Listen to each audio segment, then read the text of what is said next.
Hi, my name is Jerry Hesch. I'm a physical therapist at the Hesch Institute in Henderson, Nevada, very close to Las Vegas, Nevada. And today, a brief video on a few questionable sacroiliac joint mobility tests. I work at the Hesch Institute near Las Vegas. We do consultation and treatment for complex sacroiliac joint dysfunction within a whole body approach. Website is www.heschinstitute.com. It's spelled H-E-S like Sam, C-H, heschinstitute.com. I'm going to first demonstrate with our volunteer Missy a couple of general mobility tests that are oftentimes overinterpreted as isolating the sacroiliac joint. So Missy, if you would come over here please, and I'll have you stand sideways please, or actually let's have you face towards the wall. There are many different names for these tests. So I'm going to run with one name, which is March test, but you can find it attributed to different persons with their last name and many other ways of naming it. In this test, the clinician finds the PSIS. Well, the research tells us that that's tricky for two persons to agree. If we were to bring in another physical therapist and have him find the same location, we don't have good evidence to say that they would be in agreement. The test is done by finding the PSISs. Some clinicians go right underneath it, some go directly on it. I'm not sure that there's a big difference. It may be that there's better agreement coming underneath because they do form a little bit of a shelf, whereas sometimes the top of the mountain is indiscrete, and so one clinician might be here, another here, another here. So I do think that going underneath is going to give better information. This test is done by having the client flex their hip to 90 degrees. So she's going to lift her hip up on the right to 90 degrees. Okay.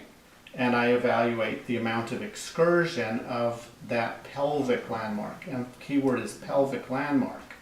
And then we straighten out the leg, and then we repeat the test on the other side. Okay, and go ahead and straighten out. So we'll do it again in standing sideways. Okay, so please flex the right hip to about 90 degrees. Now, did you note, go ahead and come down. Did you note she had some balance difficulty in the left ankle? How would that impact this test? There are so many other joints below the pelvis and so many other structures above the pelvis that can influence this test. And it's probably one of the least reliable tests for looking at sacroiliac joint mobility. Just because the pelvis moves doesn't mean that movement is happening inside the sacroiliac joint. These two landmarks will move in three-dimensional space on a person who has fused sacroiliac joints, whether through disease or a surgical procedure. So you cannot say that uneven mobility of these landmarks really represents what happens deep inside the sacroiliac joint. As a matter of fact, research has demonstrated inserting titanium balls in the sacrum and ilium and other parts of the pelvis has demonstrated that it takes a very extreme posture to actually cause movement in the SI joint. At that point, it's very minimal. In one case it was 3 millimeters, but the average was less than 2 millimeters, and it begs the question of, can you really perceive the effect of a block of 2 millimeters of motion palpating fairly close to the joint? I would say on a rough estimate that the joint is 2 inches forward from this landmark. Clearly this test is influenced by many, many other things. And what motivated this video, beyond the writing and presenting that I've done since 1990, and research a decade before that, is a recent client who was seen by a physical therapist who did 3 tests. This was one of them. And on that basis, determined that she had instability in the SI joint and recommended a fusion. Now there's more to the story than that, but I want to say that when you have 3 tests that are questionable as to whether or not they can evaluate motion inside that SI joint, and you add them up, you don't get better data. And these gross movement tests are probably the least reliable indicators that someone has an unstable sacroiliac joint. But the belief is so enmeshed in our culture and through marketing that many clients believe that asymmetry of the pelvis comes from inside the sacroiliac joint, and that asymmetry, when it's corrected, makes them feel better, which it may well, but they believe that it feels better because their SI joints are balanced or aligned. Well, actually, when you reorient the pelvis in 3-dimensional space and alter this test, you're altering soft tissues throughout the spine, throughout the hip, throughout the lower extremities. Now, I am going to wrap up this video shortly so that it's not too long a video and that we cover each test fairly thoroughly. But there are so many muscles. And there are some good articles on the internet. Physiopedia is one source that has a very nice interpretation of the body of literature. And in this example, they state that if the test was positive in the right, it certainly could be influenced by a tight hamstring on the left. Of course, it could be influenced by a tight calf muscle, could be influenced by greater tightness throughout the thoracic spine, throughout the lumbar spine, and maybe even influenced by shoulder girdle.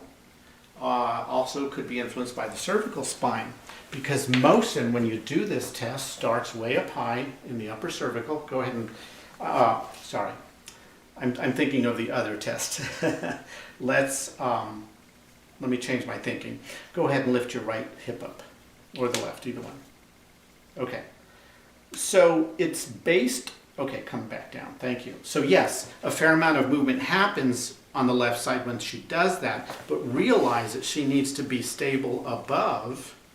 All of these joints need to be functioning adequately, and she needs stability throughout the right side. So there are so many factors that interplay. And if you look at the foot and ankle, thank you, I'll let you step aside a little bit. There are at least 26 joints through the foot and ankle. So if she had a little bit of asymmetry of mobility on one side versus the other side in the foot and ankle, when she does this test, the weight-bearing side could react very differently and alter pelvic mobility somewhat on the weight-bearing side. The same is true for the knee joint. The same is true for the hip joint. If she had a leg length inequality, that could alter the test from side to side. So many variables. And the hip joint is a very mobile joint. It's freely mobile in several directions. It's a ball and socket joint, and greatest range is in flexion extension, but it also abducts, it also rotates externally and internally. And again, in conclusion, it's a problematic test, and it's a far reach to say that that test being positive, meaning that one moves greater than the other, implies a stuck sacroiliac joint. And I can't say enough about that. I could elaborate at length about that, but it's a test that clinicians and patients need to be very careful about overinterpretation. Thank you very much.